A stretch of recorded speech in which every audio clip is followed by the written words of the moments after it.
Ay, magandang gabi mga boss, mga kamping. Salamat sa dumadagdag subscriber. Makikita pa konti-konti, okay na yan. Marami naman tayo pagkikwentuhan ngayon. Sila Chis Escudero, Senado, Anilet, marami. Atong Ang. Dami yun ang mga topic natin ngayon mga friend. Pagyan mo natin to. Ito pa lang si Villanueva, si Diyos ko Lord, ay siya pala ang move kay Robin Padilla para magkaroon ng komite. Papakinggan natin. So, President, I moved we elect Senator Robin Hood Padilla as chairperson of the Committee on Constitutional Amendments and Revision of Codes. I so moved, Mr. President. So, President, I moved we elect Senator Robin Hood Padilla as chairperson of the Committee on Constitutional Amendments and Revision of Codes. I so moved, Mr. President. Intindihan mo kaya yung minumove mo na yan, ha? Villanueva. Ewan. Wala ka bang ibang ma-move? At yan si Kimo ang iminove mo para magkaroon ng committee dyan. Tama. Ala. Ewan ko sa inyo. Yan ho, Senado natin ngayon. Diba? Pero ito, mas matindi to. Si Chis Escudero. I wanted to ask you, before you move, yes. Newcomer Senator Marcoleta, no, who scored very strongly in the Senate race, but he's a newcomer, and I don't think historically a newcomer's ever been given the Senate Blue Ribbon Committee, no? I mean, it doesn't mean he'll do a bad job, not at all. Nakita niyo hikaw ni Chis Escudero? Siguro mula nung naging ito lang siguro only Senate President na may hikaw, no? Meron ba kayo alam? Pangyatin, groovy. But it's a surprise to many that a newcomer is the chairman of the Senate Blue Ribbon Committee, and some have said it was your way to essentially court and win over the Duterte bloc. What are your thoughts? How did that happen? Again, Karen, that's par for the course because I think these accusations were raised during the campaign for Senate presidency. Senator Marcoleta is not a newcomer. In the Senate perhaps, but not in the House. Nakasama ko si Senator Marcoleta nung nasa Kamara pa lamang ako. So he's been in Congress for quite some time. He's a litigator, he's a practicing lawyer, and I think neophyte or not, he will do a good job as the Blue Ribbon Committee chairperson and raise the flag of the institution through his stewardship of this committee. For me, Karen, hindi naman kapansanan ang pagiging bago eh. Hindi rin lamang yung pagiging matanda na. Pantay-pantay lang kaming lahat sa Senado. Bago man o luma, matagal. Yun, narinig niyo mga friend. Pantay-pantay lang sila lahat sa Senado. Ayon dito kay Chis Escudero, no? Bobo man, wala kang pinag-aralan, convicted man, ex-convict man, pantay-pantay lang sila lahat sa Senado dahil iisa raw ang kanilang boto. Diba? Bobo, basta senador ka, pantay. Totoo naman, diba? Diretso mo. Man o ngayon lang, we are all senators elected by the people and we have one vote each. Hindi mas maraming boto yung veterano, ha? Hindi kalahating boto yung bago at bata. We all have the... Oo naman. Lamang pa nga sa inyo si Kimo eh. Kung pantay-pantay kayo, talo kayo ni Kimo. Number 1 si Kimo bilang senador, naboto eh, di ba? May katukwiran to. Tuloy mo. Same votes, and I think it would be unfair, to say the least, na maliitin yung kakayanan ng bago, ng bata, at sabihing mas may kakayanan. Automatic yung mas nakatatanda o mas matagal nang nanilbihan. Okay, I wanted to ask you. Kaya wag yung minamata si Kimo. Kasi number 1 senator yan, no? Maski tanga yan, maski walang ginagawa yan dyan, kundi magsuklay ng bigote. At magpangal ng pagkain, yan. Ganun na yan. Ayan na ho, Senado natin, mga friend. Wala na ho kayong magagawa. Tangin mo si Marcoleta, Blue Ribbon Committee. Ayon kay Escudero, magaganda raw ang gagawin yan. Tignan natin, Sana nga. Pero nakita nyo naman ginagawa niya sa Kongreso, halos ayaw ng patulan yan dun dahil walang ginawa kung hindi pagtanggol si Sara Duterte, di ba? O, sa Senado pa. O, di ba? Hawak niya, isa sa pinakamabigat na komite. Ha? Asman puta, patay tayo dyan. Baka ma-impeach na si Bongbong niya pag ganyan ng ganyan, di ba? Pero hawak naman ng Romualdez yung dito yung may ano ang Kongreso, di ba mga friend? Yun lang yun. Gulo talaga, gulong-gulo ho ito. Oo. At yun nga, pagdating ng butuhan sa August 6 yata, di ba? Diba? Oo. August 6 malapit na. Oo, malamang sa alamang dismissin na ho ito itong klase ng na Senado na to. Baka wala na hong Pebrero eh. Baka i-declare na yan na ayaw na nila dahil ayun nga, di ba? Ito si Jinggoy Estrada, kung sino-sino ang mga senador na naisumunod sa SC ruling.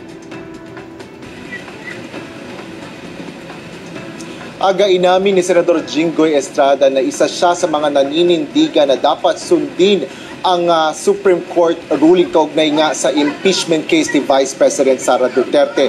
Ngunit hindi na nito tinukoy kung sino pa ang iba pang may katulad na posisyon kagaya niya.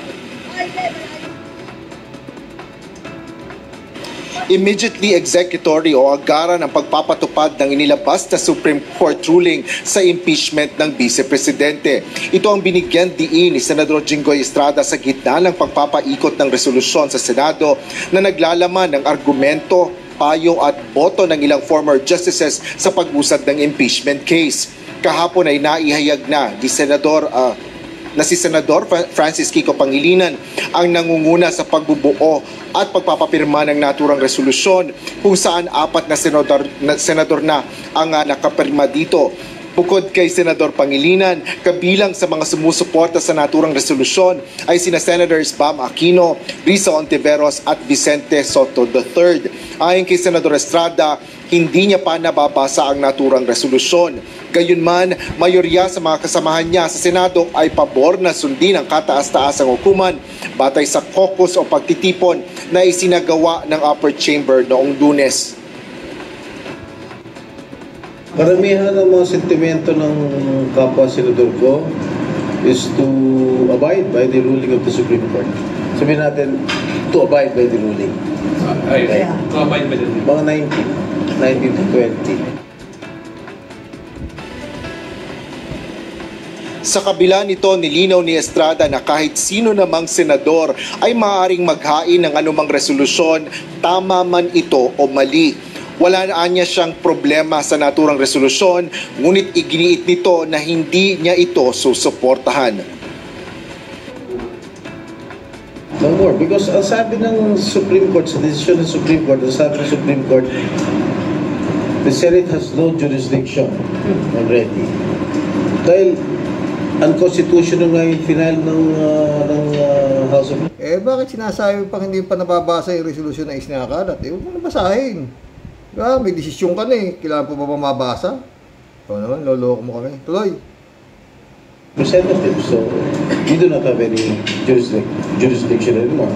And the Senate will not convene as an impeachment court because we do not have any jurisdiction anymore.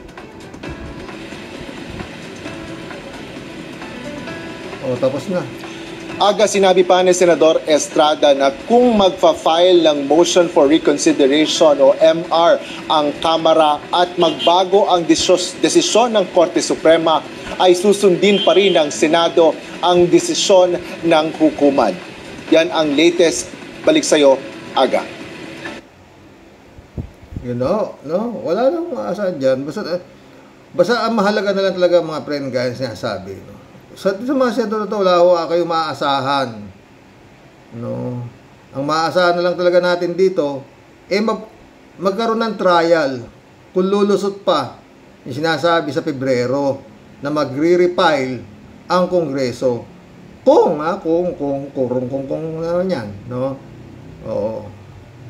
Dito parang, kunyari, sisisi mo rito si Velasco yung mabagal kasi inupuan nga daw ni Velasco yung per second and third na ipinail ng mga para sa impeachment ni Sara Duterte. Pero ipinaliwanag na ho yan, maski na mga UP professor na ho nagsasabi, puro mga veterano na ho, wala ito sinasabi na mali. Ang Sara Court, Supreme Court, mali. Wala hong nagsasabing tama, maliban na nga ho itong mga tauhan ni Digong sa Senado. Wala to. Susundin namin sabi nung boss namin sa Korte Suprema doon kami susunod. Oo, ganun Ngayon na lang yan doon nga yung forfeit pinagbibitin, di ba? Binitin yung forfeit na naging forfeit, di ba? Sabi nito si Boy Hikaw, Senate President ka, meron ka hikaw, bakit? Anong meron? Anong karagdagan sa nung hikaw, no? Ako may anak ako nag-hikaw. Pag di mo inalis yan ako, mag-aaway tayo. Matanggal. Para kang gago. Ako sa kanya. Sabi ko sa anak ko.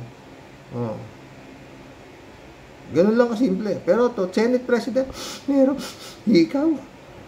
No? Ewan. No? Hanapin mo dyan sa ganyang klaseng, karespeto ba yung Senate President na may hikaw? Ewan ko. Bisito ako, kaya hikaw. Talagang, wag mo akong pagalitin, sa salita lang. Tapos, tanggal ang hikaw. Yun lang kadali. Tsaka yun, mabigat yung mga banat ni Chis Escudero. Pantay-pantay daw pala sila sa Senado. Kaya kailangan, siki mo, meron siyang komite na hawakan. Diba? Maski na siya tatanga-tanga rin sa Senado, ewan ko si Lito Lapid kung anong komite ibibigay, no? Ito, kay Hanilet, mga friend, no? Detention visit ni Hanilet kay PRD, ilang araw ng kansilado. Pakinggan natin si Pinky Webb. Nakakadalaw ang partner ni FPRRD na si Hanilet Avancenia sa kanyang detention facility sa ICC sa The Hague. Dami 120,000 views. One day ago lang ho ito. Siguro pero magbibigay lang ho tayo ng reaksyon dito. Kung bakit baka, hula lang ha, baka kaya hindi nakakadalaw ito si Hanilet, dahil sa, mamaya. Netherlands. Ayon yan sa dating spokesperson ng dating Pangulo na si Attorney Harry Roque. Ang iba pang detalye sa agenda report ni Rocky Ignacio ng Abante Radio Live. Mula po dyan sa The Hague. Rocky, ano na ang latest? Yes, magandang tanghali sa iyo mula dito sa The Hague. Pinky, hanggang sa kasalukuyan ay wala pa rin tayo natatanggap na impormasyon tungkol sa kalagayan ni dating Pangulong Rodrigo Duterte na nakadetain sa detention facility ng ICC. Kanselado pa rin kasi hanggang ngayon ang sinasabing pagdalaw ng kanyang partner na si Hanilet Avancenia sa loob ng kulungan. Sa harap na rin ito ng report na di umano'y nabanggit ni dating Pangulong Duterte na dapat ay umuwi na si dating presidential spokesperson Harry Roque sa Pilipinas at Puta na, Harry Roque, mahiya ka naman, pinapauwi ka na tapos sasabihin mo na naman sabi ni Pulong paglabas ni Duterte, ikaw ang gustong makita. Pinauwi ka na nga, tanga-tanga nito. Hindi nakakaintindi itong gago na ito, makapal din ang mukha no? Tuloy natin. Ang kanyang kaso, narito ang report. Mahigit 140 araw simula nang dalhin at i-detain si dating Pangulong Rodrigo Duterte sa ICC Detention Facility, kabilang si Hanilet Avancenia sa pinayagang makadalaw sa dating Pangulo. Kaya ganun na lamang ang gulat ni Hanilet na kanselado ang kanyang pagbisita. Nakikipag-ugnayan na po sila sa kanilang abogado at inaasahan natin na magkakaroon ng kasagutan ng hukuman sa lalong mabilis na. Payat na itong hayop natin, Payat na, humpak na yung mukha niya, si Baliw. Baliw din ito Panahon, dahil importante nga po sa pamilyang Pilipino at sa sambayanang Pilipino, malaman ang kalagayan ni Tatay Digong dahil siya ay 80 anyos na.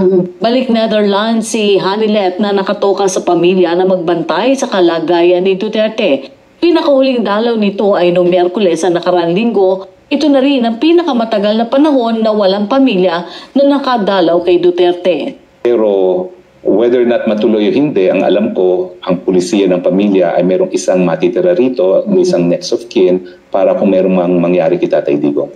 So may bisita o wala, meron pong kamag-anak dito na mananatili sa dahig hanggang mapalitan si Ma'am Hanilet, hindi po siya aalis. 4 na araw kada linggo ang schedule ng bisita tuwing Lunes, Martes, Miyerkules at Biyernes. Ikinalungkot naman ng mga taga-suporta ng dating Pangulo ang 4 na araw lang pala nakakita ng kakampi si Digong, ha? Kada linggo, ha?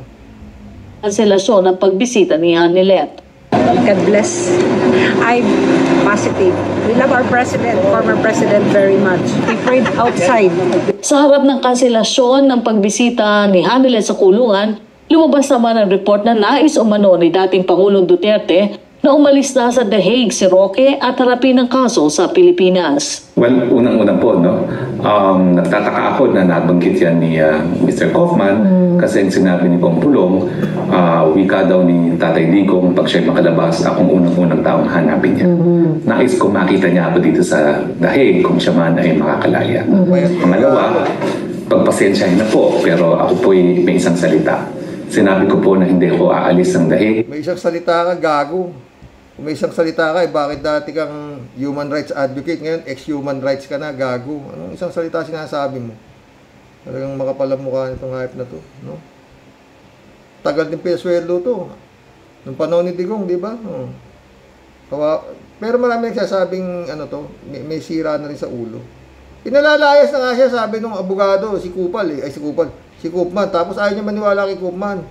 Dahil sabi daw ni Pulong sa kanya, siya raw gustong makakita pag lumabas na raw yung kaya wala bang Interpol, mga friend?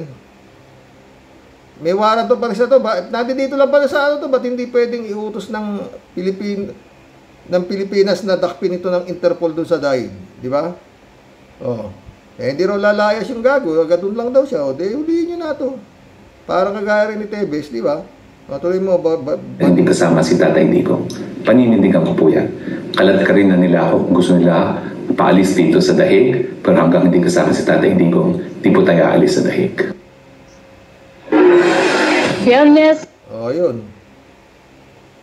Talagang gusto niya kasama yung tatay niya. O bukas ang nakatakda sana ng pagdalaw ng pamilya sa loob ng kulungan kung saan nakadetain si dating Pangulong Rodrigo Duterte. Subalit inihintay pa natin kung mapapasama na sa listahan ng pangalan ni Hanilet makakapunta o makakadalaw sa dating Pangulo. Pinky? Yun nga yung tanong dyan, Rocky. Nakita ko din yung interview mo kay Attorney Harry Roque. Walang naging dahilan na sinasabi kung bakit biglaan na lang ay hindi pinayagan si Hanilet na makabisita kay dating Pangulong Rodrigo Duterte. Walang dahilan na naibigay?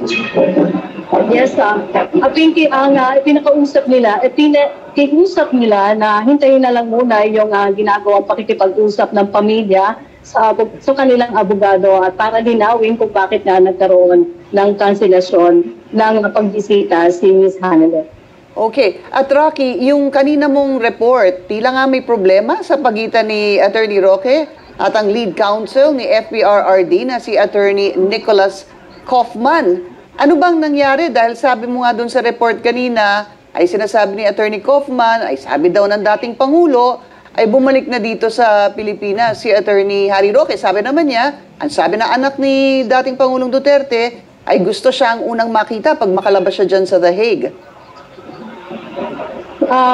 Itanong din natin yan kay Attorney Harry Roque kung posible bang kung merong mas na tiringan ni Attorney Kaufman. Pero ang binanggit lang niya talaga sa atin ay maging siya ay nagtaka kung bakit nasabi ito ni Attorney Kaufman. Alright, maraming salamat sa iyo, Rocky. Nagtataka siya ba't daw nasabi ni Kaufman? Lang naman nagsisinungaling si Kaufman. Mas mukhang sinungaling ka naman dyan kay Kaufman. Alam niyo mga boss, bigay tayo namin dyan. No? Biglang-bigla nakansila yung pangalan nitong number 1 kabit ni Digong, di ba? Parehas ang ICC. Di ba? Siguro, dyan sa Netherlands, tanggap dyan ang isang lalaki, siguro lang tayo tanggap dyan sa Netherlands, ang isang lalaki na may kabit. Kasi nga tao lang, di ba? Normal na sa lalaki na medyo na ano ba, naliligaw ng landas, di ba? Mga ganon. Pero siguro dyan sa Netherlands, hindi naman normal yung isang lalaki na 13 kabit. Kagaya ni Digong, di ba? 13 naman kabit nito Oh. Tsaka yun nga, yung Alpatera ba? Ganda ng Alpatera. Oh, di ba? Baka nga ka. Tsaka yun nga. Baka yung mga ibang kabit naman ni Duterte, paano naman kami? Yan, pinapapasok nyo Kami hindi. Siyempre, paparehas ng ICC yan. Ayaw nang dumating ng ICC to the point na merong ganong sitwasyon. Diba? Anong pinagkaiba na yung kabit na yan sa kabit? Parehas lang naman kaming kabit niyan. Ba't pinapapasok nyo yan? Kami hindi. Diba? Di ba, tama ba ang mga analysis ko, mga friend? Di ba? Nung una, hindi alam ng ICC na manyak yan si Duterte. Kaya siguro na ano nila na ganun, na may pangalawang minahal. Pero yung puta na, 13 yung minahal mo. Hindi na siguro katanggap-tanggap yan, magulo yan. Sabi siguro ng ICC. Hindi na ito baka yun naman naiisip nila. Paano yung ibang kabit nito pag gustong pumasok? Wala kami papapasukin din namin. Lahat sila papasukin namin. Pinapapasok namin yung unang kabit di ba?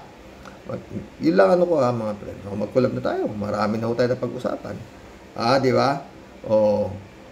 Salamat sa mga dumadagdag na subscriber ng mga boss. Yun lang yun. Maski pa isa-isa tayo, masaya tayo, kakakulab. Araw-araw nagkukulab tayo, di ba? Yun lang. Tsaka yun nga, si Harry Roque, talagang wala na. Parang si Sara Duterte na rin, na wala na sa gustong pag-iisip. Pinauuwi ka na. Nagpipilit ka pa rin, tanga. Ginagawa mo sangkalan yung pagiging Duterte mo para sasabihin mo, pinopersecute ka dahil ikaw followers ng Duterte. Ang layo mong isip mo. Muwi ka rito. Harapin mo yung kaso mo at ipaliwanag mo kung bakit bigla kang naging multi-billionaire yata itong hype na ito sa dami ng marami kang harapin na Roque. No? Si Atong Ang naman, yon, sasampahan na. Yan, reklamong multiple murder, serious illegal detention at iba pa, isasampa laban kay Atong Ang. Diba?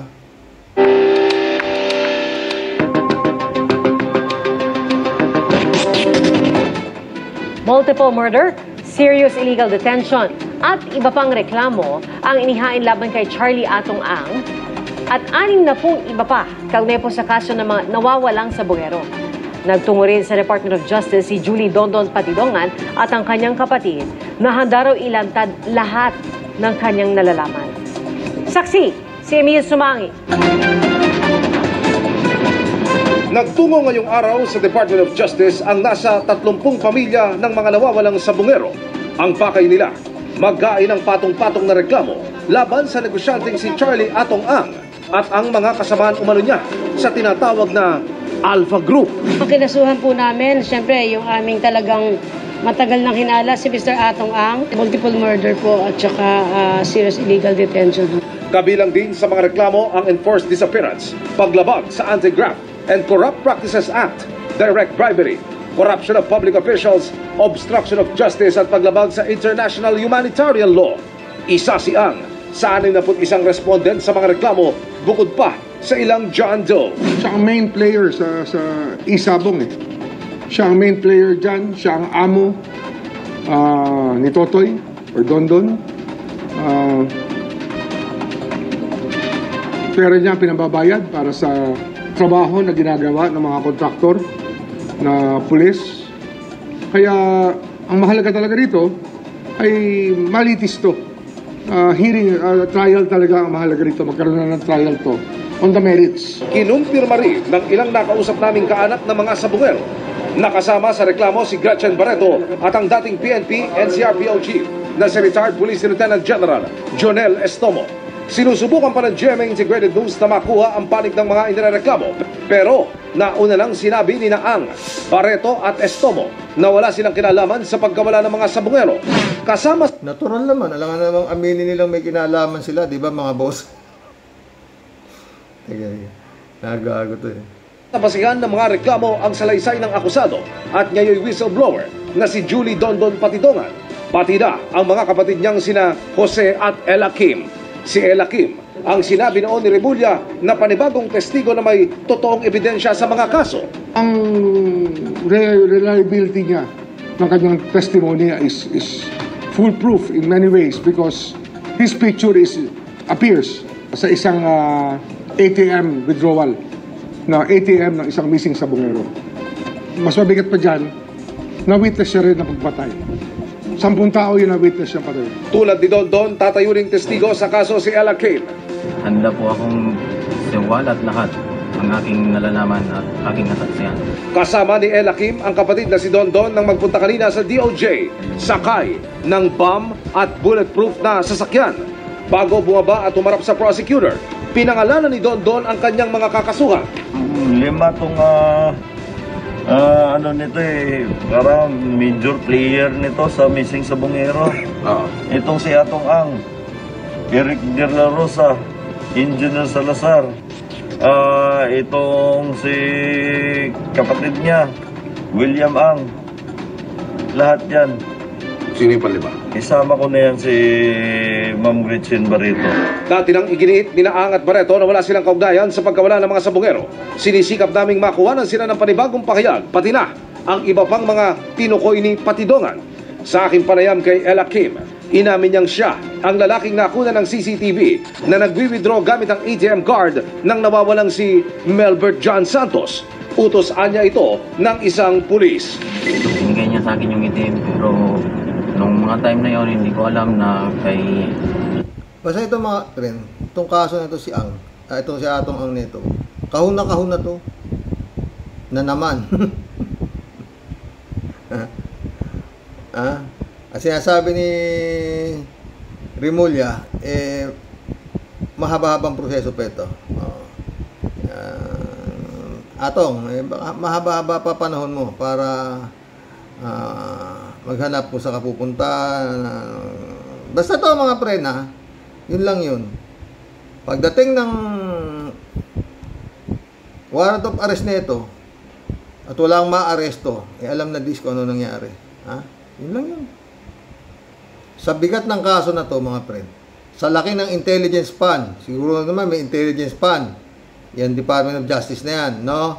Dapat sa ngayon yan, lahat ng galaw nitong Atong Ang sinusubaybayan na nila dahil nga baka biglang mawala. Hindi naman to kwento. Harry Roque, nung may warrant of arrest na, wala na sa Pilipinas. Ito, si Tebes, si Bantag, si Cassandra Leong, yung naging mayor ng Bangbang, si Go Wapping. Di ba? Kaya ito, habang to mga friend, dapat binabantayan na itong mga sinasabing nakakaso. Dahil napaka-imposible naman na hindi yan sasampa sa korte. Yung klaseng kaso na halos naglalagay pa, nilalagyan pa nila yung sa CIDG, si kausapin at inaareglo nila, ginagapang nila, nangumpisal pa yung kausapin na ganito, hindi nyo ako kayang hindi ako ganyan-ganyan, di ba? Kahon na to, sabi na nga, di ba, sinasabi, puro kahon na kahon. Ang problema, pag nandyan na yung warrant of arrest, baka wala na yung kinahon. Magkulab na tayo mga friend. Baka wala na yung kinakahon. Jeff Ramos na, shout out. To, nasa South Korea to. Hindi mo ba nakita si Sara Duterte dyan, Pumunta dyan, Nang bola na naman dyan sa Korea. Librado Ludovico. Blessed morning, Karox, and to all warriors watching from Edmonton, Alberta, Canada. God bless you. Stay safe and healthy. Okay lang kahit halo-halo, basta masaya tayong lahat.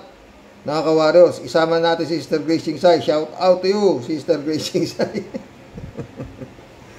Hanggang ngayon, hindi pa nagbibigay ng desisyon ang kagalang-galang na judge ng bayan na Ittiagi. Mahigit 100 araw na. Judge, baka pwede naman. Yab Alvaro, shout out. Good evening, Sir Rox. Ang mga vlogger that I follow. Good evening, Sir Rox. Sa mga vlogger that I follow, ikaw yung isa sa paborito kong panurin. Salamat naman, Jab.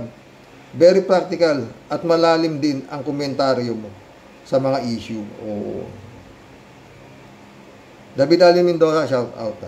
Ganyan din po ako, ka-warriors. Parang naghuhuntahan lang tayo sa barberya ni Kasani. Ikaw, David, eh. Mary Lebron, shout out, James Santos, shout out.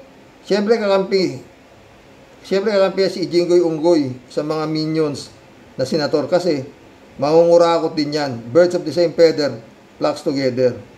Mga hangad lang ay pang sarili at hindi para sa mamamayan. Hindi pa nakakaupo si Sara, si Raulo, magulo na ang pamahalaan. E di lalo na pag nakaupo siya, lalong darami ang buhaya. Welcome to the club, James Santos. Mary Lebron ulit. Parang kindergarten teacher si Sara na nag-i-explain sa mga DDS. Yun nga eh. Mary Chat, shout out. Engot ka, Sara. Puro hangin yung utak mo. Nag-reply si David ulit. Siya pong tunay, ka-warriors. Raul Villanada, shout out. Vitis Guerox at sa inyo may bahay. God bless always. God bless Raul Villanada. Thank you. Jokiano, shout out. Pwede naman silang umuwi basta nasa garapon na siya. Jokiano ulit. Hindot ka, Inday. Galit si Jokiano kay Sayad. Tangna mo, Inday. Gusto mo pa dating kasuhan, wala na nga kayo sa pwesto, nakikialam pa kayo. Yung pamilya mo, magait ulo ni Jokiano. Romeo Calusa, shout out. Sira ang ulo nitong sira ang mga ulo itong SC na to natin. Ano bang ngayon at sa next year, delay tactics lang yan. Sinabi mo pa, Romeo, ganun lang kasimple yun. Dinelay lang nitong Supreme Court. Hindi naman nila dinidismiss eh. Diba? Sa Pebrero na raw. Napatunayan lang. Sabi nga ni Chis Cordero, buti na lang hindi kami nag-trial. Paano kung nakumbik o na-quit namin yan? Hindi naman pala pwede dahil unconstitutional. Sabi ng katas-tas-tas. Suprema da. Naku. Danny Lopez, shoutout. Si Sara pala yung magsasalita parang grade 1 teacher na hindi pasado sa board exam. Oo nga, Danny? Tama ka. Romeo Calusan. Payag ako, BP, na magnanakaw pati senador. Magnanakaw rin. Siyempre. Mantakin ninyo yan, mga friend. Putang na. Huwag naman sana ipahintulot ng Panginoon. Makabalik nga yan. Ako, Diyos ko. Yang mga tagapagtanggol na yan ang mga hari. Ubos. Juan de la Cruz. Kailan kaya gagalaw si Juan de la Cruz? Diyos ko. David Allen Mendoza. Good evening po, Karox. Hi, salamat po. Ang akala ko po ay puro Sara Jim Potpot content ninyo ngayon. Sumakit na po ang tenga ko sa boses ng Amazona na yan. Parang ginugupit na yero ang tunog ng boses niya. Huwag ko nga magagalit si Kalatni. Sarap na sarap si Kalatni sa boses niyan. Ted, shout out. Dahil sa kataas-taasan ng hukuman pala ang makapangyarihang institusyon. Kaya kung ano ang sabihin nila, ay yun na ang masusunod. Parang hari lang ba ito? Siguro lalo na kung hindi nila kukonsiderahin ang MR ng House of Representatives. Huwag ka nang umasa, Ted, na ikukonsidera pa yung MR na yan. Wala na yan. Pag sinabi nila, tanga ka o sira ang ulo, tapos di ka pwedeng magreklamo, baka kasuhan ka ng Nito Pacquiao. Kaya ingat kayo para di ka makakasuhan. Pag may makasalubong kang SC, Justice, dapat hihinto ka at iyuyukod mo ang iyong ulo. Wala tayong magagawa, makapangyarihan sila. Ingatan. Kaya, maski mali, kailangang irespeto. Utang na yan.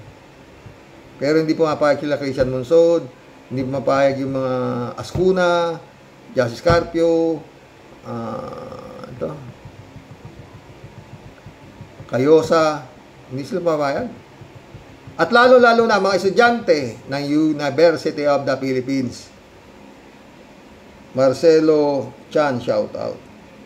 Kung yung mga polis na may binbin ng kaso, nilalagay sa floating status para maiwasan ang magamit ang posisyon niya. Ano ang kaibahan ng BP? Carox, Duterte, yun ang pinakaiba nun. Tsaka, 3J Shop sumagot to. Ano ang kaibahan? Isa siyang Duterte. Ang Duterte ay trilyonaryo. There you go. Money, money, money can buy you your GMRC. Totoo. Galing mo talaga, ha? Elizabeth Iscare, oh. Naku, Xerox, sinadya naman ng Senado yan, yung delaying tactics. Lalo pa na-involve ang Supreme Court. Ibang klase din naman ang sistema ng mga yan. Bulok ang sistema ng Senado at kasabwat ang Korte Suprema.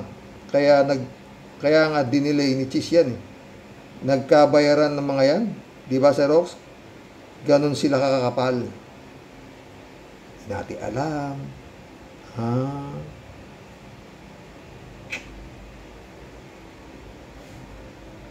Elizabeth Iscare ulit.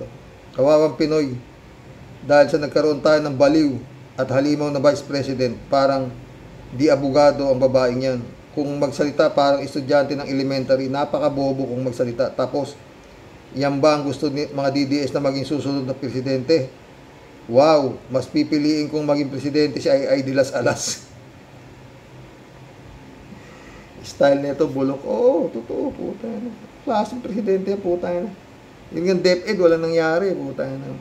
Ted ulit, oh.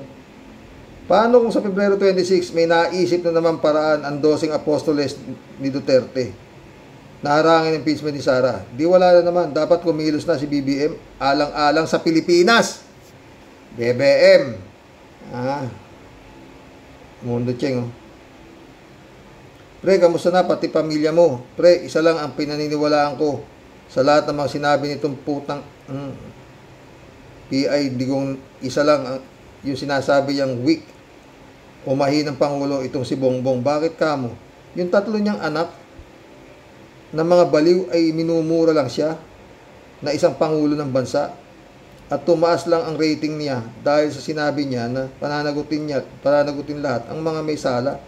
Pero sabi lang, walang aksyon.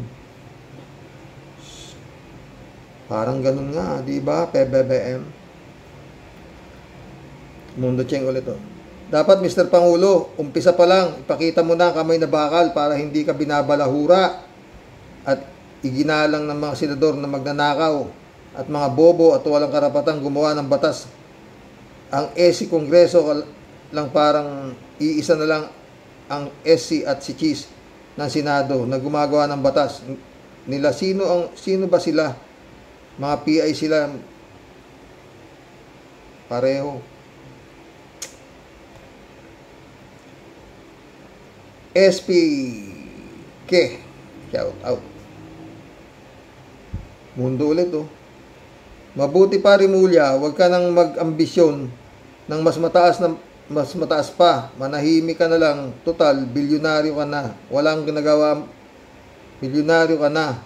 Walang nagawa ang bayan. Walang nang tiwala pa sa iyo ang bayan. Kaya kay atong ang lang mahina ang 5 bilyon, ha, Rimulya. Sa muna yan. Mundo ulit. PBBM, hindi ka ba naiiya niyan? 3 magkakapatid lang ang mga nagmumura sa iyo. At hanggang kailan ka nila mumurahin at bilang ikaw ang aming Pangulo, masakit sa amin ang murahin at tarantaduhin ka ng mga magnanakaw sa Senado at sa pangungunan ni Chis Dorobo. Ay nako, sana makarating kay BBM itong mga itong vlog na to, no? Baka sakaling matauhan siya, no? Maniwala ka, PBBM. Pag nakabalik itong mga hayop na to, uubusin ka nito. Kala mo, Aimee, ligtas ka. Si Aimee kaya, miyembro kaya ng Davao Mafia ito. Mundo ulit, oh. Sabi ni Cheese, sa loob lang daw ng 27 years, hindi daw siya nakakasuhan galing ng mga nakasuhan sa galing magtago sa sariling baho. Pero ngayon, nasilip ka na, gago, pilit mo pa rin nilulukot ang matatamis mong salita na kumita ulul. Mundo ulit, ano kayang pagmumuka ang ihaharap ng mga esi sa kawalang hiyaang ginawa nila sa taong bayan? Ano pa nga ba, di yung ating muka, di yung dating mukhang makakapal na nakarakas na may kalyo na sa kakapalan. Galit na galit si Mundo eh. Mundo ulit, Mr. Pangulo, huwag ka nang magtago pa sa gusto mong mangyari upang supilit ang mga tarantado sa bayan. Humarap ka ng may tapang para matauhan na ang mga ulol ng mga yan. Hindi niya kaya, friend eh. O yung tatay lang niya, tangin na, tapos na ito. Rolando Gutay. Merong manifestong lumalakad para mapirma ng mga senador. Ito ay ginawa ng grupo ng ASIM or August 6 Movement. Wala yan, friend. Rolando Edralin, shout out ha. Ikulong ng tuluyan mismo sa loob ng EC ang 13 hudas. At yung mga senador na DDS sa loob din ng Senado, huwag na silang palabasin at doon na sila hatulan ng kamatayan. Putulin ang supply ng kuryente at tubig para doon na sila mabulok at sunugin lang sila ng buhay. Mainit lalo ulo ni Ronaldo Edralin. Kalat ni Baya, shout out. Good morning, Kasani. Bombayin mo ng bombayin ang mga tanga. Mga tanga na yan, Kasani. Mahimas-masan lang ang mga ungasis na yan. Hala, bira. Ay, kalat ni. Kakapal na mukha ito. Alam naman nilang mali ginagawa nila, di ba? Hello, mga bear. Be well, regards. Okay lang siya, friend. Papasukatan ko na ulit ng bagong salamin. Okay na raw yung mata niya. Kalat ni ulit, oh. Yo, thank you, Kasani. Topic mo, mahal ko, patay tayo, no? Ito naman, alam mo naman na kumpletong araw ko pag naririnig ko ang nakakagigil na boses ng mahal ko. Thank you and appreciate. Ulit Kasani, appreciate, sabi niya. Friend Shervin Sapeda, shout out. Christian Sen, July 7, Alcantara, shout out sa inyo mga bossing, ha. Friend Amy Bingson, Dolor Garcia, shout out. Sabi ni Friend Shervin, no? OSR Rocks, sa topic ko po today, balik uling. Tayo, bonding pala. Tayo ulit, Sir Rocks. Naku, tulad po ng dati, Sir Rocks. Palagi lang naman po kaming ganyan. Umaarangkada po kami, mainit at humahagunot sa una. Mahilalim na naman yung tirada mo na yan, Tia Deli, humahagunot sa una, ha? Pero ano po ang ending? Di ano pa, Sir Rox? Yung favorite nating, walang kamatayang maalaala mo kayo. Ito si Tia Deli, 3J Shop, nahanap daw yung comments mo, eh. Si Friend Shervin Sapeda, siya si Tia Deli. Pag yan po ay talagang umusad at napagtagumpayan ni Sir Bonjing, Sir Rox, maniniwala na po ako talaga. Maniniwala na po talaga ako. Dapat na po akong tumiwalag sa Team Pugong Biyahero. Member ka ba niyan? Papadalang kita ng isang luko-luko yan, yung si Biyahero na yan. Luko-luko talaga. Hindi siya naawa sa mga ginagamit niya, mga mahihirap. Dadala niya ng konting pera. Pero talagang ang mga Pilipina, ang puso po mabait. Sila ang nagbibigay doon sa nabibiso nito si Pugong Biyahero ng mga naghihirap. Lintik naman kasi yung boses ni Pugong Biyahero, Ito lang ba ang pagkain nyo? Tapos may background pa yun. Utang yan, 3 milyon ng subscriber, no? Sa totoo lang, mga boss. Gaganon-ganon lang yun. Meron siyang scout na naghahanap ng mga kawawang buhay. At yun, dadala niya ng konting makakain. At, pag maganda-ganda ang story ng buhay mo, part 1, part 2, part 3 pa. Ewan, sa mga... Tuloy-tuloy natin yung kay Tia Deli. Saan na yun? Mas may bubuga po pala kami sa patikasan kaysa sa puro yayabang lang po. Sabi ko naman sa'yo, Xerox, pinaghuhusayan ko po ang pagdadasal ko. Huwag kami mapilit para maging ombudsman. Dahil pag siya po, Xerox, ang naging ombudsman, naku po, mahabaging langit. Bakit naman, Xerox? Katapusan na po talaga ng masasaya nating araw. Kaigi-igi si Kibulok pa lang Kaigi-igi si Kibulok pa lang at yun ang mga inutil at bugok na senador pa lang ang naisusumpa po natin sa galit. Pag ito pong si Bonjing natin ang napili ni Kuting, umpisa na po nating magnobela, Xerox. Bakit? Malamang sa alamang po, aayaw ka na lang po talaga sa Earth, Xerox. Lalo na po sa aming mga taga Cavite. Kaya para mo ng awa, Sir Kuting, napakarami pong naka-line up na matatalino at mas matitino. Parang awa mo na, Sir Kuting, tantanan mo na kami. Sa iba mo na lang ibigay ang pagiging ombudsman. Mangangamote lang po tayong lalo. At kapag yan po ang napaupo sa trono, sa kangkungan na po tayo lahat pupulutin. Mukhang kilala mo yan, si Boy Negro. Pag nagkataon, masaya na po ako para sa kanya kahit sa barangay tanod na lang. Kahit puro palpak, di po siya masyadong nakakahiya at di po masyadong perwisyo sa bayan. Sir Kuting, sana umayos ka. Puro ka na buslot. Hindi ko na yung buslot na yan, Tia Deli kay. Sana bumawi ka naman. Gamitin ang utak. Huwag ang iwi. Kaya sabi ko na sa'yo, Sir Kuting, madala ka naman. Huwag kang magpapadala sa angas ni Bonjing. Pag ikaw ay pumalpak, sige ikaw rin ang balimbing ay kapatid din ng sinungaling. Atay tayo dyan. Ayun o, 3J Show po, yun yung comment ni Tia Deli. Shout out, Michael Edwin Mike, my friend. Pastor Jun Lagon, shout out. Sherry Jaser.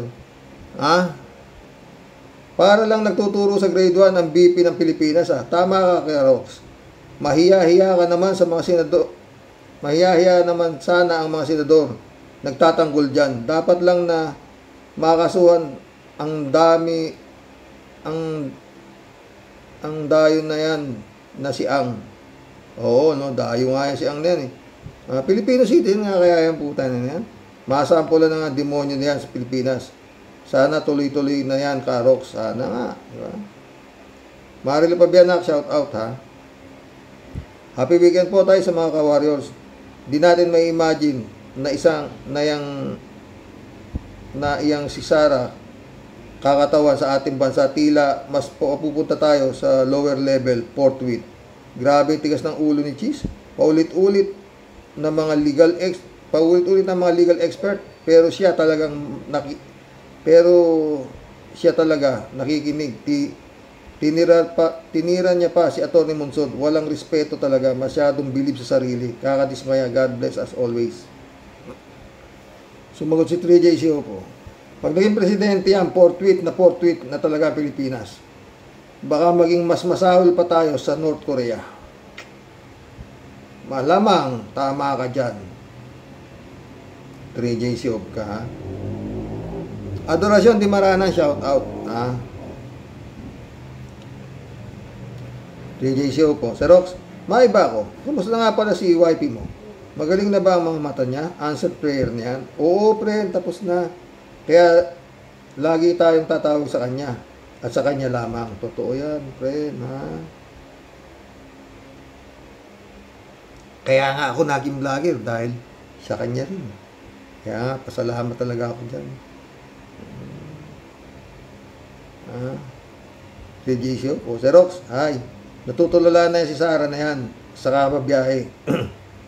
Hindi na makapili ang babaeng yan. Nagtatrabaho daw siya sa lagay ng yan. Malapit-lapit na rin namang maaresto yan ang ICC. Kaya umiikot ang mata niyan sa kakaisip sa dalawang bagay. Una, ang tatay digong niya kung makakalaya kaya sa kabila ng napakalaking gastos nila. Walang kwenta yung gastos, 3 JCO, bariya lang sa kanila. Number 2, kung di makalaya si Digong, paano nila hahatiin ang kayamanan? Di dapat mapunta sa iba ang kanilang yaman, kaya war sila ni Hanilet. O baka may ibang kayamanan si Digong lang ang nakakaalam. Diba?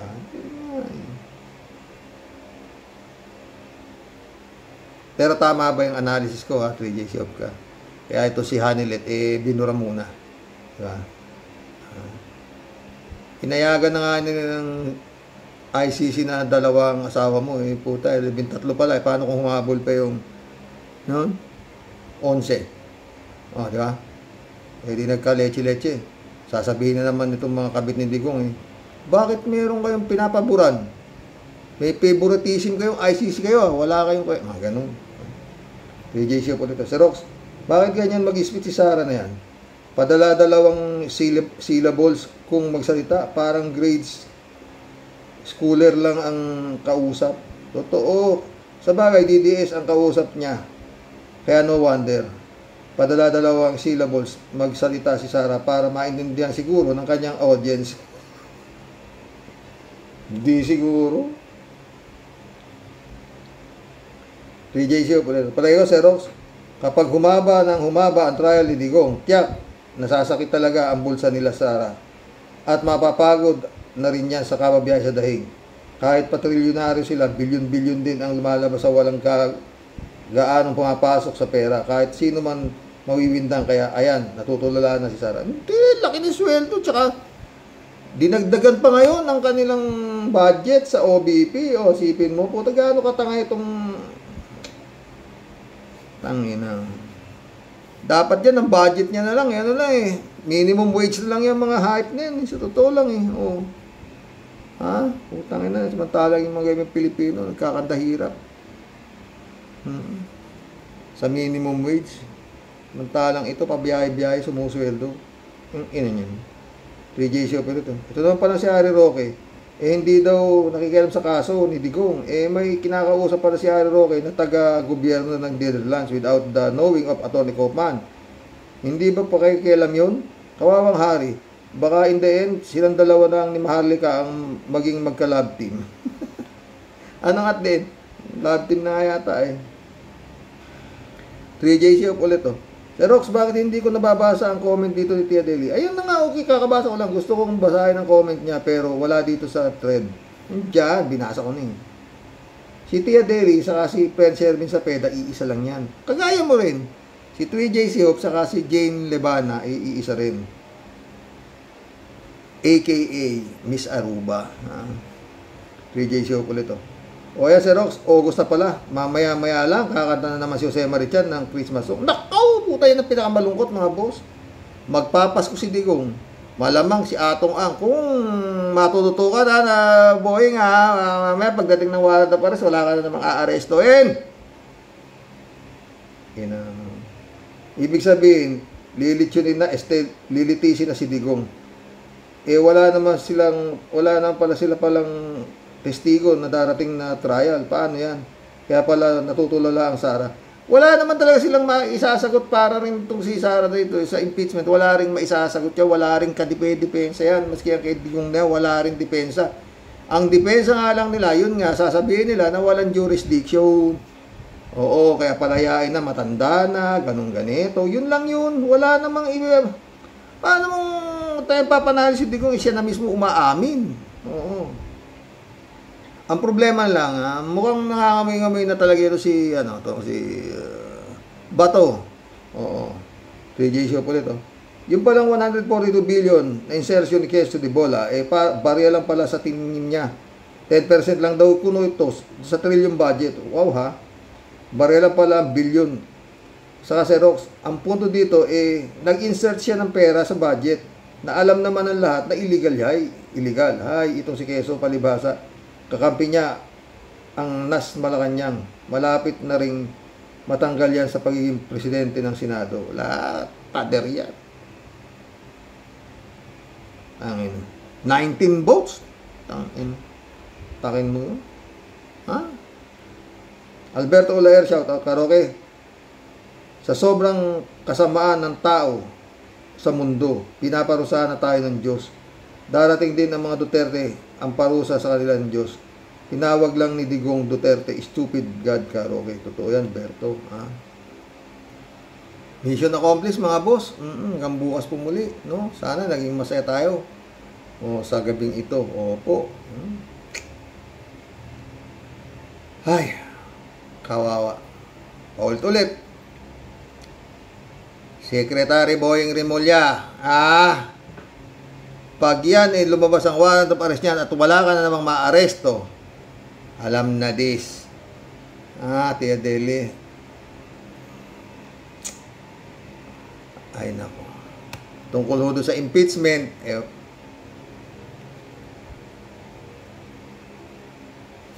mukhang malabo pa ho sa tinta ng pusit yan. May bago na raw tayong ombudsman. Sabi. No? Tsaka ayun nga. Di ba? Hanilet. Hindi lang ikaw ang kabit. Kaya pasensya ka na. Dapat talaga pantay-pantay ang tingin ng ICC sa mga katulad yung kabit. 13 pala kayo putik. Di ba? Magandang gabi po mga boss. God bless. Dasal na lang talaga ang pag-asa natin. Good night.